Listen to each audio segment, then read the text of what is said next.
She texted, "I'm scared," and then silence. No more calls. No more laughter. Just one terrifying question left behind. What happened behind that closed door in Willow Creek? This is the story they tried to believe couldn't happen here. But monsters don't need dark alleys. Sometimes they live right at home. Stay with us, because what you're about to hear will shatter everything you thought you knew about trust, safety, and home. Springtime in Willow Creek, Oregon. You know the kind of place, tucked away, grain bursting everywhere after the rains, smells like damp earth and pine needles. Picture perfect, almost aggressively wholesome. The kind of town where everyone assumes nothing really bad ever happens. And for a while, for 15-year-old Elara Vance, maybe it didn't. She was pure energy, that kid. A flash of bright copper hair, laughter that could echo down Main Street. Always sketching in a beat-up notebook or arguing passionately about some book she'd just devoured. The heart of her messy, complicated, but ultimately loving family. Then, one Tuesday in early May 2019, Elara just vanished. Poof. Gone. Like a soap bubble popping. 1 minute she was there, a vibrant thread in the town's fabric, the next, silence. An empty space where laughter used to be. At first, panic wrestled with hope. Runaway? A teenage spat that went too far? Friends whispered theories, parents held vigils, clinging to the belief she'd walk back through the door any minute, maybe sheepish, maybe defiant, but home. Willow Creek held its breath. For 8 agonizing days, they hoped. They prayed. Until hope shattered against the jagged edge of reality. Found. Not safe. Not alive. Discarded like trash alongside a lonely stretch of highway miles away. How does the town even process that? The grief was instant, suffocating. But beneath it, something colder coiled. Suspicion. Whispers turning towards the man who shared her home, her mother's bed. Mark Jennings. Her stepfather. Suddenly, the picture-perfect town felt tainted, the familiar faces suspicious. What darkness had been hiding behind closed doors, right there in Willow Creek? The questions began, sharp and terrifying, cutting through the fog of sorrow. Before the nightmare descended, before the whispers started, Elara Vance was just a girl on the cusp of everything. A girl with dreams, secrets, and a life waiting to be lived. Before the nightmare descended, before the whispers started, Elara Vance was just a girl on the cusp of everything. A girl with dreams, secrets, and a life waiting to be lived. So, who was Elara Vance before she became a headline, a ghost haunting Willow Creek? Forget the grainy photos and whispered condolences for a second. Elara was complicated. In the best way, mostly. Yeah, she was fiercely loyal, the kind of friend who'd drop everything. You could absolutely count on her. But she also had this stubborn streak, a quiet fire behind eyes that saw more than people gave her credit for. She came alive with a pencil in her hand, filling notebooks with fantastical creatures and landscapes far removed from sleepy Willow Creek, Oregon. Art was her escape, her language. Life hadn't always been easy. Born downstate in Riverbend, the divorce hit hard. It wasn't just the split, it was the move, leaving behind familiar streets for Willow Creek, living primarily with her mom, Sarah. Sarah Vance was trying, everyone knew that, juggling work and holding things together for Elara and her younger sister, Maya, and older brother, Finn. Elara stepped up, fiercely protective of Maya, locked in the usual teenage battles with Finn, but the bond was deep. Visits with their dad felt distant sometimes. Different. Then Mark Jennings entered the picture. Sarah seemed happier, lighter maybe? But the house felt different. Colder. Mark was always there, his presence looming, sometimes trying too hard to be dad, other times dismissive. Elara noticed the subtle shifts, the way Finn avoided him, the forced smiles. A low hum of unease settled in the background of their lives. At Willow Creek High, though, Elara shone. Teachers loved her sharp mind, her willingness to question things. She wasn't just book smart, she was curious, soaking everything up. Friends were drawn to her warmth, her slightly sarcastic humor. She had her circle, tight-knit and fiercely protective of each other. And then there was Liam Foster. Oh, Liam. It was that kind of intense, all-consuming first love that feels like the only thing that matters in the world. They met sophomore year, an instant click.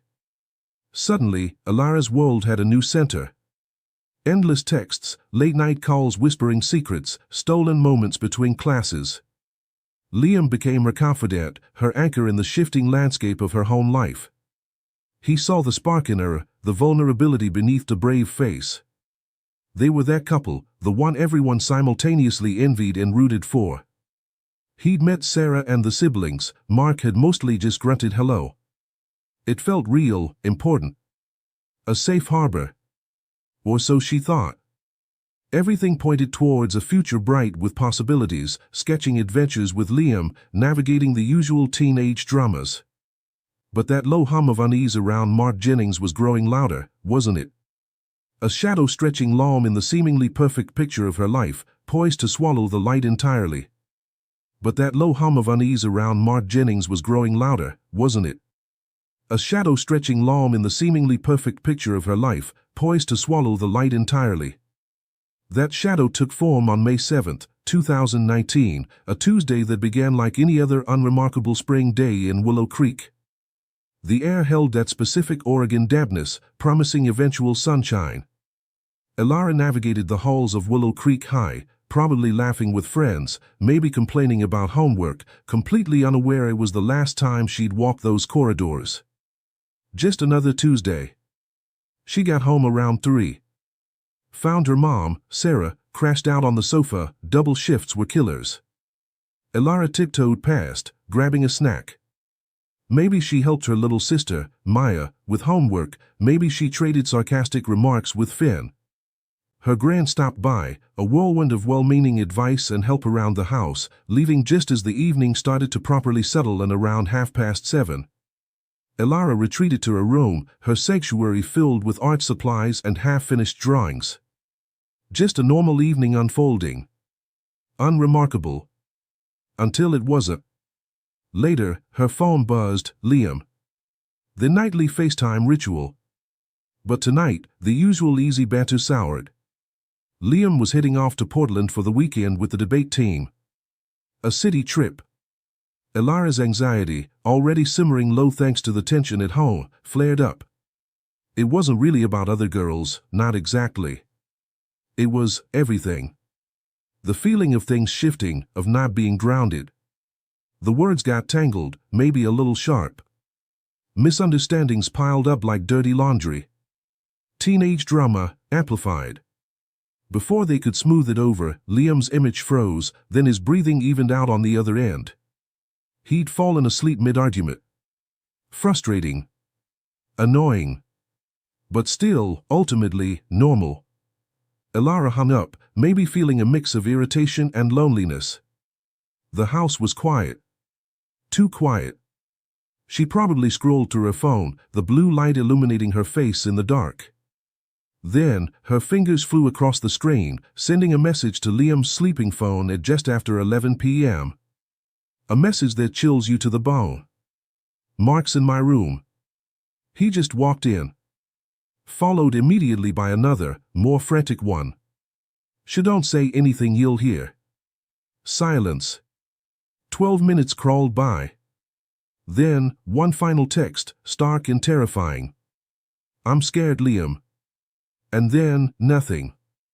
That was it. The last digital breadcrumb from Elara Vance. Her fear, typed out in lowercase, hanging unanswered in the digital void. What happened in that house? What horrors unfolded in the silent, watchful hours between that final, desperate text and the dawning of a new day that would bring only confusion, then terror? The ordinary had fractured, leaving behind a terrifying abyss of the unknown. The ordinary had fractured, leaving behind a terrifying abyss of the unknown. Dawn broke on May 8 over Willow Creek, sunlight slicing through the kitchen window, illuminating dust motes dancing in the air. But the usual morning chaos was absent. Replaced by an unnerving quiet. Sarah Vance, dragging herself towards the coffee pot after another exhausting night, paused outside Elara's bedroom. The door slightly ajar. She peeked in. Empty. Bed neatly made, well, teenager neatly made. Weird. Elara always left in a whirlwind. Maybe she'd gone early? Left a note? No note. Sarah called her cell. Straight to voicemail. Odd, but maybe she was trying to catch Liam before his trip. Annoying, but kids. The day wore on. School pickup time came and went. No Elara bouncing down the path, copper hair flying. Sarah called again. Voicemail. Texted. Delivered. Unread. Called Liam, his phone was off, probably on the bus to Portland. Called Elara's friends. Had anyone seen her? Confused numbers. Gran called mid-afternoon, sensing the tremor in Sarah's voice. By 3:30 p.m., the initial annoyance had curdled into a sickening dread. Elara was never out of touch this long. Never. Every unanswered call, every silent notification, felt like a physical blow. That primal mother's instinct, the one buried deep, was screaming now. Something was wrong. Terribly wrong. Her baby wasn't just late. Panic set in, sharp and cold. Sarah tore through the house, checked the yard, called neighbors, her voice cracking. Finn and Maya caught the fear, their faces paling. Nothing. Nowhere. The sun started to dip, painting the sky in mocking shades of pink and orange. Finally, trembling, Sarah dialed the 3 numbers she prayed she'd never have to use. 911, reporting Elara missing felt like admitting defeat, like giving voice to the monster lurking in the shadows. When she told Mark, his reaction felt raw. A flicker of something, concern, quickly masked by a strange nonchalance. He mumbled something about checking around, hopped on his old bike, and pedaled off down the street. An hour later, when Sarah returned from her own frantic driving search, heart-pounding, where was he? Asleep. Sprawled on the living room couch, dead to the world. Asleep. While her daughter was missing. The disconnect was jarring, horrifying. That low hum of unease she'd felt around him? It roared now, a sickening certainty twisting in her gut. The police arrived, their calm professionalism a stark contrast to Sarah's raw terror. They took notes, asked questions. Liam, finally reachable, sounded frantic over the phone. Mark, woken up, offered mumbled platitudes, his eyes evasive. The official investigation had begun, but for Sarah, the suspect was already sleeping on her couch. The initial shockwave of Elara's disappearance gave way to a focused, terrifying question: if not a runaway, then who? And why did Mark Jennings seem so utterly unbothered? The police started digging, looking for answers in the life Elara left behind, and in the unsettling behavior of the man closest to her.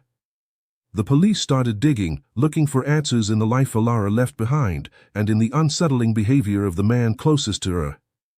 That sickening feeling in Sarah Vance's gut? Turns out, the seasoned detectives down at Willow Creek PD started feeling it too. Mark Jennings quickly shifted from grieving stepfather to person of interest. Number 1, actually. It wasn't just his weirdly calm demeanor or the nap on the couch while everyone else was frantic. No, things got darker. Fast. Detectives gently questioned Elara's friends. And the stories trickled out. Hesitant at first, then steadier. How Elara hated being alone in the house with Mark.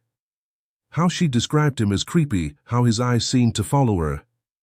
One friend tearfully recalled Elara whispering, just weeks before, sometimes I feel like he's always watching.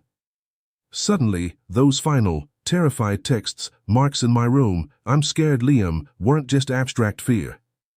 They were specific. They pointed right at him. When investigators sat down with Mark, the facade cracked under pressure. His story about the night Elara vanished kept shifting. First, he barely saw her, went to bed early. Then, maybe he saw her later. He couldn't keep his timeline straight. His hands fidgeted, his gaze darted around the interview room. Phone records didn't help him either, showing activity deep into the night when he claimed he was sound asleep. Liar. But was he a killer? They dug into his past. Not pretty. A string of minor offenses, sure, but also assault charges, whispers of drug problems, a known temper. A history suggesting instability, a potential for violence lurking beneath that veneer of normalcy Sarah had perhaps wanted to see. He agreed to a polygraph, maybe trying to look cooperative. Didn't matter. The results came back inconclusive. Why? Turns out Mark was high as a kite during the test. Convenient, right? While it didn't prove guilt, it sure didn't help his case. Just added another layer of slime to the whole picture. The real bombshell came from security footage. The day after Elara disappeared, Mark claimed he was at his construction job all day. Solid alibi, right? Wrong. Grainy CCTV footage caught his beat-up pickup truck pulling away from the site mid-morning, gone for several crucial hours. Where did he go? His boss filled in some blanks. Mark had seemed agitated that morning, asking for several heavy-duty contractor trash bags, claiming he needed them for site cleanup. Odd request. When he finally returned hours later, he was a mess. Sweaty, clothes rumpled, shoes untied like he'd dressed in a blind panic. His boss remembered thinking how strange it was. The pieces clicked into place with sickening clarity. The missing hours. The trash bags. The frantic return. Then, 8 days after Elara vanished, came the call everyone dreaded.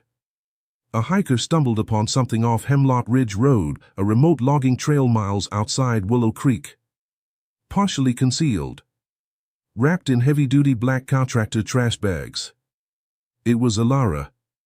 Heartbreak tore through the community again, sharp and final this time. Forensic teams swarmed the scene. And the evidence hammered the final nails into Mark Jennings' coffin. The trash bags? Identical brand intact to those Mark took from work. Fibers found on Elara's clothes matched the worn upholstery in his truck. Sawdust particles clinging to the plastic sheeting mirrored the specific wood types used at his current job site. Tiny details, maybe. But together, they screamed Mark Jennings. They tied him inextricably to that lonely spot on Hemlock Ridge Road, to the disposal of Elara Vance's body. The mask hadn't just slipped, it had shattered. With the grim discovery and the undeniable forensic links, the whispers turned into shouts, the suspicion hardened into certainty. There was nowhere left for Mark Jennings to hide. The fight for answers was over, the fight for justice was about to begin. The fight for answers was over, the fight for justice was about to begin. Mark Jennings didn't seem surprised when the Willow Creek police finally came for him on May 16, 2019, just days after Elara's body was unearthed from its shallow grave off Hemlock Ridge Road. Maybe a flicker of resentment, but mostly resignation. Sarah watched him being led away in handcuffs, feeling not triumph, but a hollow, aching emptiness. The charges were read, stark and brutal: first-degree murder. Child abuse resulting in death. Concealing a body. The wheels of justice, often grinding slowly, began to turn. After frustrating delays, legal maneuvering, pandemic disruptions, the trial finally commenced in the crisp air of September 2021. The county courthouse, usually a sleepy place, buzzed with tension. Willow Creek residents packed the public gallery, faces grim, needing to see this through. Elara's family sat stoically in the front row, Sarah, looking drained but resolute, Elara's father, David Vance, a quiet man whose stony expression couldn't quite hide the devastation in his eyes. Siblings Finn and Maya, forced to confront the horror visited upon their sister. Across the aisle sat Mark Jennings, impassive, flanked by his defense team. The prosecution wasted no time painting Mark Jennings not as a stepfather, but as a predator who had violated the ultimate trust. They meticulously laid out their case, piece by agonizing piece. The forensic evidence took center stage, the specific brand of trash bags, identical to those Mark took from work, the fibers from his truck clinging stubbornly to Elara's clothes. the telltale sawdust embedded in the plastic wrap, linking him directly to the disposal site. They played the chilling CCTV footage, Mark's truck leaving the job site, those missing hours screaming foul play. His boss took the stand, reluctantly recounting Mark's odd request for the bags, describing his panicked, disheveled state upon returning. He looked like he'd run a marathon and wrestled a bear, the boss stated, his voice low. The medical examiner detailed the grim findings, acknowledging the challenges of decomposition but pointing to evidence consistent with suffocation or strangulation, the way Elara's t-shirt was bunched, the disturbance of her other clothing suggesting a violent struggle against her attacker. The defense fought back, naturally. They highlighted the lack of direct eyewitnesses to the murder itself. It was all circumstantial, they argued. Could someone else have taken the bags? Could the fibers have transferred innocently? They tried to muddy the waters, poke holes, create that sliver of reasonable doubt required by law. But against the sheer weight of the combined evidence, the timeline inconsistencies, Mark's behavior, the fear Elara expressed, the damning forensics, their arguments felt thin, desperate even. The air in the courtroom grew thick with unspoken grief and simmering anger. Every exhibit presented, every testimony given, was a fresh wound for the family, a stark reminder of the vibrant girl whose absence dominated the proceedings. Weeks of harrowing testimony and complex forensic details crawled by. Finally, closing arguments. The prosecution hammered home the narrative of betrayal and calculated cruelty. The defense made its final plea for doubt. The judge issued solemn instructions, and then 12 ordinary citizens filed out to decide Mark Jennings' fate. The courtroom doors closed behind them, leaving everyone else suspended in a taut, unbearable silence, waiting. The courtroom doors closed behind them, leaving everyone else suspended in a taut, unbearable silence, waiting. The wait wasn't long. When the jury filed back in, their faces were unreadable, but the air crackled. The foreperson stood. Guilty. First-degree murder. A collective gasp sucked the air from the room, quickly followed by muffled sobs erupting from where Elara Vance sat, clutching her remaining children. Across the aisle, Mark Jennings just stared straight ahead, betraying nothing. A monster confirmed. But the ordeal wasn't quite finished. Conviction secured, yes. But one critical question remained for those same 12 jurors: should this man, this murderer who had lived among them, ever be eligible for parole? Should he ever taste freedom again after extinguishing Elara's bright flame? Under Oregon law for such a heinous crime, their recommendation carried immense weight. Life in prison was mandatory, but with or without the possibility of parole. That was the agonizing decision. The prosecution argued vehemently against any chance of release, recounting Mark's calculated deceit, the cold-blooded nature of the crime, the absolute violation of trust inherent in his role as stepfather. He deserved, they insisted, to spend every remaining breath behind bars. Then, David Vance, Elara's father, stood to address the court. His voice, thick with unshed tears but steady, filled the stunned silence. He spoke not of legal statutes, but of stolen laughter, of unfinished artwork, of a future ripped away. He described his bright, vibrant daughter, the one who argued about books and fiercely loved her siblings. He turned towards the jury box, his gaze unwavering. "You speak of mercy," he said, his voice cracking just once. "He asked you for a chance, someday, to walk free." A pause hung heavy in the air. "I asked you, where was Elara's mercy when he stole her breath? Where was his mercy when he wrapped her in plastic and threw her away like she was nothing?" His raw pain was a physical force in the room, each word landing like a blow. "She gets no second chance. No parole from the grave. I asked you, grant him the same." He sat down, leaving silence in his wake. The jury didn't need law. The decision came back swiftly, unanimously: no mercy. No recommendation for parole. Ever. The judge delivered the sentence, the words echoing the finality of it all: life imprisonment without the possibility of parole. Mark Jennings would die in prison. A wave of exhausted relief washed over Sarah, David, and the others who loved Elara. Justice, in its imperfect way, had been served. The gavel fell, signaling the end of the legal battle. But for Elara's family and the shaking community of Willow Creek, the sentence marked not an end to the pain, but the beginning of trying to live with its permanent shadow. The gavel fell, signaling the end of the legal battle. But for Elara's family and the shaking community of Willow Creek, the sentence marked not an end to the pain, but the beginning of trying to live with its permanent shadow. Mark Jennings is behind bars, condemned to live out his days with the weight of his monstrous actions. Justice, served cold in a courtroom, offers a certain grim satisfaction. But it doesn't bring Elara Vance back. It doesn't undo the horror inflicted, doesn't erase the chilling betrayal that unfolded right there in Willow Creek, a place that probably felt like the safest corner of the world until it wasn't. Elara's story cuts deep because it shatters that illusion. It's a brutal reminder that monsters don't always lurk in dark alleys, sometimes they sit at the dinner table. Sometimes they wear the mask of a protector, a stepfather. The most profound danger can often come from within the very circles meant to provide safety and love. The betrayal is unthinkable, the consequences absolute. What do we take away from such a senseless tragedy? Maybe it's the terrifying fragility of trust. Maybe it's the realization that evil can wear a disturbingly ordinary face. Perhaps the real lesson lies in listening. Listening to that nagging gut feeling, that whisper of instinct that tells you something isn't right, even when you can't quite name it. Elara was scared.